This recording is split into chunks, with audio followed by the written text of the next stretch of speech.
ለ35 ዓመታት ኢራንን በበላይነት የመሩት አያቶላ አሊ ኻሜኒ በአሜሪካና እስራኤል ጥምር የአየር ድብደባ መገደላቸውን ተከትሎ ስልጣኑን በቀጥታ የተረከቡት ልጃቸው አያቶላ ሞጅተባ ኻሜኒ የመጀመሪያ ይፋዊ መግለጫቸውን በመስጠት በዓለም ላይ ታላቅ ድንጋጤን ፈጥረዋል። የአባቴንና የሰማዕታትን ደም በቀላለሁ ያሉት አዲሱ መሪ የዓለምን የነዳጅ አቅርቦት 1/5 የሚያስተላልፈውን የሆርሙዝ ሰርጥ መዝጋታቸውን አውጀዋል። የአሜሪካ የጦር ሰፈሮችም ዋነኛ የጥቃት ኢላማ ሆነዋል። ነገር ግን ነገሩ በዚህ አላበቃም። በኻሜኒ የትውልድ ከተማ መሽሃድ በቅዱስ ስፍራው አቅራቢያ የገዢው ስርዓት ጀርባ አጥንት የሆኑ 2 የባሲጅ የጸጥታ አባላት በጥይት ተመተው ተገድለዋል። በኩርዲስታን ግዛት ደግሞ ከፍተኛ የፈንጂ ክምችት በቁጥጥር ስር ውሏል። የውስጥ አመጽና የውጭ ጦርነት ኢራንን እያናወጣት ይገኛል። ኢራን ወደ ኒውክሌር ጦር መሳሪያ ባለቤትነት ለመሻገር የወሰነችው ውሳኔ ከዶናልድ ትራምፕ አስተዳደር ጋር ምን አይነት አስፈሪ ፍጥጫ ይፈጥራል? ሶስተኛው የዓለም ጦርነት መባቻ ነውን? ይህንን ሰበር መረጃ ይዘንላችሁ ቀርበናል። እስከ መጨረሻው አብራችሁን ቆዩ። እናንተ ደግሞ ቪዲዮዎቻችን ወደ ብዙ አድማጭ ተመልካቾች ይደርስ ዘንድ ቪዲዮውን ላይክ፣ ኮመንት እንዲሁም ሼር በማድረግ ጀምሩት። አዲስ የሆናችሁ ደግሞ ቻናላችንን ሰብስክራይብ በማድረግ ዓለም አቀፋዊ ተአማኒ መረጃዎችን ያገኙ። በኢራኗ መሽሃድ ከተማ 2 የጸጥታ አስከባሪዎች መገደላቸው ተሰምቷል። የኢራን ይፋዊ የዜና ወኪል የሆነው ታስኒምና የሀገር ውስጥ መገናኛ ብዙሃኖች ባወጡት ዘገባ በሰሜን ምስራቅ የኢራን ከተማ በሆነችው መሽሃድ ላይ በተሰነዘረ ጥቃት 2 የጸጥታ አባላት ተገድለዋል ብለዋል። ጥቃቱ የተፈጸመው በቅርቡ ከዚህ ዓለም በሞት በተለዩት የሀገሪቱ ከፍተኛ መሪ አያቶላ አሊ ኻሜኒ የቀብር ስነ ስርዓት ማግስትና የቀብር ስነ ስርዓቱ እየተከናወነ በነበረበት ቀናት አካባቢ ነው ተብሏል። ታስኒም የዜና ወኪል እንዳስታወቀው የተገደሉት ግለሰቦች የኢራን አብዮታዊ ዘብ አጋዥ የሆነው የባሲጅ ታጣቂ ኃይል አባላት ናቸው ብሏል። የጸጥታ አባላቱ በጥይት ተመተው የተገደሉት አሊ ኻሜኒ የተቀበሩበትና የሺአ ሙስሊሞች እጅግ ቅዱስ ስፍራ ተደርጎ ከሚወሰደው የኢማም ሬዛ መቅደስ 15 ኪሎ ሜትር ገደማ ርቀት ላይ በሚገኝ አካባቢ በፓትሮል ላይ እያሉ ነው። በጥቃቱ አንድ እግረኛ መንገድ አላፊ ጭምር መቁሰሉ የተነገረ ሲሆን ጥቃቱን ፈጽሞ ያመለጡትን ግለሰቦች ለመያዝ የሀገሪቱ የደህንነት ኃይሎች ፍለጋ እያደረጉ መሆኑ ተገልጿል። የረጅም ዘመን ኢራንን ያስተዳድሩ የነበሩት አሊ ኻሜኒ መገደላቸውን ተከትሎ የሀገሪቱ ስልጣን ወደ ልጃቸው ሞጅተባ ኻሜኒ ተላልፏል። ይህ የቤተሰብ ወራሽነት ሽግግር በሀገሪቱ ውስጥ ባሉ በርካታ ዜጎችና ተቃዋሚ ኃይሎች ዘንድ ከፍተኛ ቅሬታንም ፈጥሯል። የመሽሃድ ከተማ ጥቃት አዲሱ አመራርና የሀገሪቱ የጀርባ አጥንት የሆነው አብዮታዊ ዘቡ የውስጥ ደህንነትን ሙሉ በሙሉ ለመቆጣጠር እየተፈታተኑ መሆኑን የሚያሳይ ነው። ጥቃቱ የተፈጸመበት መሽሃድ የኻሜኒ የትውልድ ከተማና የተቀበሩበት ቅዱስ ስፍራ መሆኑ ጥቃቱን የፈጸሙት አካላት የፖለቲካ መልእክት ለማስተላለፍ ሆን ብለው እንደመረጡት ነው የተነገረው። በቅርቡ በሁለቱ ሀገራት መካከል ተደርሶ የነበረው ጊዜያዊ የተኩስ አቁም ማዕቀብ መፈራረሱን ተከትሎ በአሜሪካና በኢራን መካከል ያለው ቀጥተኛ ወታደራዊ ግጭት በድጋሚ አገርሽቷል። ኻሜኒ የተቀበሩበት ዕለት አሜሪካ ወደ መሽሃድ የሚወስዱ የባቡር መስመር ድልድዮችንና የጦር ሰፈሮችን በሚሳኤል መምታቷም የሚታወስ ነው። ኢራንም በተራዋ በባህሬንና በኩዌት በሚገኙ የአሜሪካ ጦር ሰፈሮች ላይ የአጸፋ ድሮንና ሚሳኤል ጥቃቶችን ሰንዝራለች።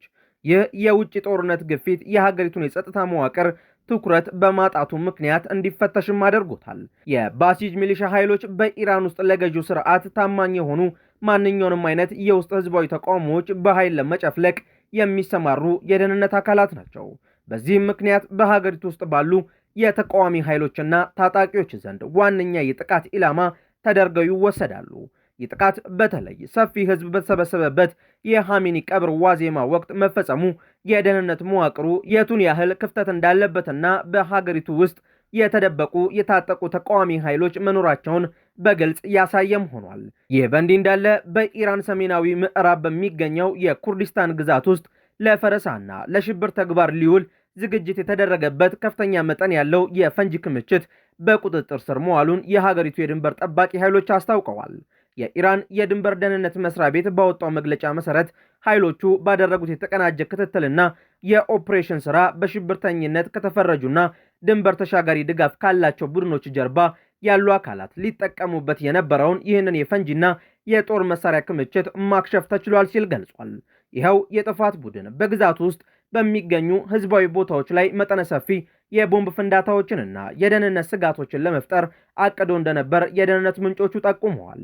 የኩርዲስታን ግዛት የድንበር አዛዥ በሰጡት መግለጫ የሀገሪቱ የድንበር ጠባቂ ኃይሎች ባሳዩት ከፍተኛ ንቃትና ፈጣን ምላሽ የጥፋት መልእክተኞቹ የያዙትን የጦር መሳሪያና የፈንጂ ቁሳቁስ ጥለው እንዲሸሹ ተደርጓልም ነው ያሉት። በአሁኑ ወቅት በአካባቢው ላይ ጥብቅ ፍተሻና የወንጀለኞችን አሰሳ የማደን ስራ ተጠናክሮ መቀጠሉን የሀገሪቱ መንግስታዊ መገናኛ ብዙሃኖች ዘግበዋል። በሌላ በኩል አዲሱ የኢራን ጠቅላይ መሪ በአሜሪካና እስራኤል የተገደሉትን ሰማዕታት ደም እበቀላለሁ ሲሉ ዛቻቸውን አሰምተዋል። አዲሱ የኢራን ጠቅላይ መሪ አያቶላ ሙጅተባ ኻሜኒ ሀገራቸው በአሜሪካና በእስራኤል ከተጫነባት ጦርነት ጀርባ የፈሰሰውን የሰማዕታት ደም ሁሉንም እበቀላለሁ ሲሉ ቃል ገብተዋል። መሪው ስልጣን ከያዙ በኋላ በሀገሪቱ ብሔራዊ ቴሌቪዥን በተነበበው የመጀመሪያው ይፋዊ መግለጫቸው ኢራን ለደረሰባት ጥቃት የምትወስደው የአጸፋ እርምጃ በምንም መልኩ እንደማይቆይም አስታውቀዋል። በተለይም ባለፈው የካቲት ወር በአሜሪካና በእስራኤል ጥምር የአየር ድብደባ የተገደሉትን የቀድሞውን ጠቅላይ መሪ አያቶላ አሊ ኻሜኒን አባታቸውን ጨምሮ በጦርነቱ ሕይወታቸውን ላጡ ሕፃናት፣ ንጹሐንን ዜጎች በሙሉ ሙሉ የደም በቀል እንደሚፈጸም አረጋግጠዋል።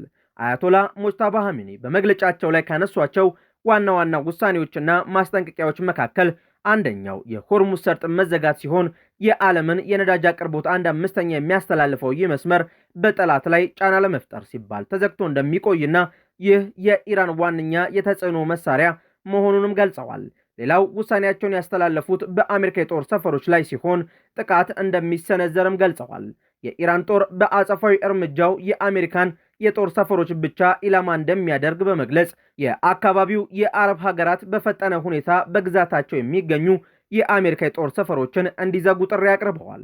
እንዲሁም ከጠላት ጋር ምንም አይነት ድርድር እንደማይደረግ የገለጹት መሪው አሜሪካና እስራኤል ላደረሱት ጥፋት ካሳ የማይከፍሉ ከሆነ ንብረቶቻቸውን እንደሚወርሱ አሊያም አቻ ዋጋ ያለውን ንብረታቸውን እንደሚያወድሙ አስታውቀዋል። ይህ መግለጫ የወጣው የቀድሞ መሪ አሊ ኻሜኒ ከተገደሉ በኋላ በሀገሪቱ የተካሄደውን መጠነ ሰፊ የቀብር ስነ ስርዓት ተከትሎና የኢራን እስላማዊ አብዮታዊ ዘቡ የደም በቀል ፍለጋው የሃይማኖትና የህግ ግዴታችን ነው በማለት በይፋ ባወጀበት ወቅት ነው። የቀድሞ ጠቅላይ መሪ አያቶላ አሊ ኻሜኒ ለ35 ዓመታት ኢራንን ከመሩ በኋላ በአሜሪካ እስራኤል የተቀናጀ የአየር ጥቃት መገደላቸው ለሀገሪቱ ትልቅ ድንጋጤ ነበር።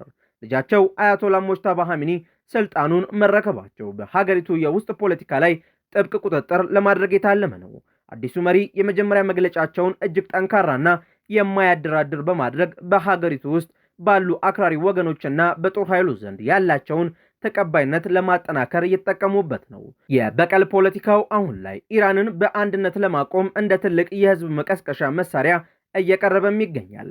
አዲሱ መሪ በጠላት ድክመት ላይ የተመሰረቱ አዳዲስ የጦር ግንባሮችንም እንከፍታለን ማለታቸው ኢራን በመካከለኛው ምስራቅ ባሏት ታማኝ ታጣቂዎች አማካኝነት የምታካሄደውን የውክልና ጦርነት ወደ አዲስ ምዕራፍ እንደምታሸጋግረውም ያረጋገጠም ሆኗል።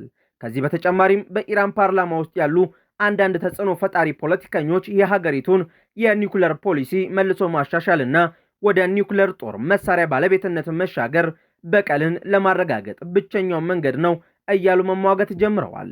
ይህ ደግሞ ከአሜሪካ በተለይም ከፕሬዝዳንት ዶናልድ ትራምፕ አስተዳደር ጋር ያለውን ፍጥጫ ይበልጥ ያፋፍመዋል ተብሎ ይጠበቃል። ውድ የአውድ ዓለም የዩቲዩብ ቻናል ተከታታዮቻችን አዳዲስ የተሰሙ ሰበር መረጃዎቻችን እነዚህን ይመስሉ ነበር። በእነዚህ መረጃዎች ላይ ያላችሁን ሀሳብ አስተያየት በኮመንት መስጫው ላይ ያስፍሩልን። አዳዲስ መረጃዎችን በፍጥነት ለማግኘትም ቻናላችንን ሰብስክራይብ ማድረጋችሁንና ለሌሎች እንዲዳረስ ላይክ እንዲሁም ሼር ማድረጋችሁን እንዳትረሱ። በሌላ መረጃ ዳግም እስከምንገናኝ ሰላም ቆዩን።